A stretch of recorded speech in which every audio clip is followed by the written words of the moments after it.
Joe was shot down 4 times, including once in the ocean, 84 miles from Henderson Field, and he nearly died.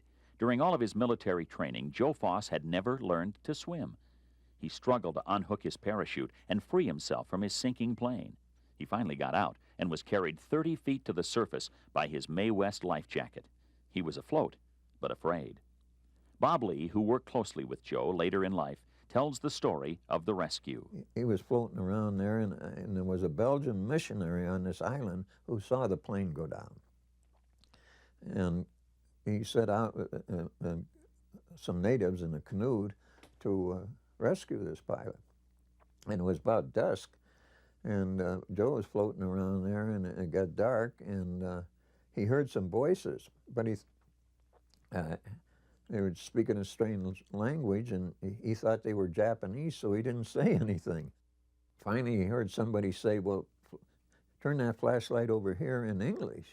Well, then he yelled out, and it was this Belgian missionary, and they fished him out of the Pacific and brought him to this island.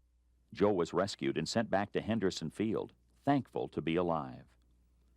His tally of enemy planes continued to grow. By mid-November, he had shot down 23 enemy planes. The name of Joe Foss was becoming famous worldwide. Bullets and bombs couldn't bring down Captain Foss, but mosquitoes did. In mid-November, Joe was knocked out of action with a serious case of malaria. The disease, with its chills and fever, afflicted thousands of soldiers on both sides during the war in the Pacific. He was shipped out first to New Caledonia for medical attention, then to Australia for a few weeks of R&R. It was here that Joe first realized he was becoming famous. News of the battles at Guadalcanal had been front-page material there.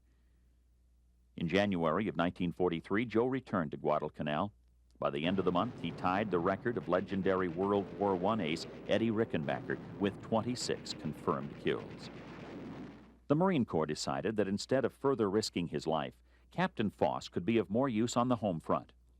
In 5 months, he had gone from being a young man with a dream of combat to a returning hero. His skills and knowledge would help train new pilots, and his fame could be used to promote the war effort.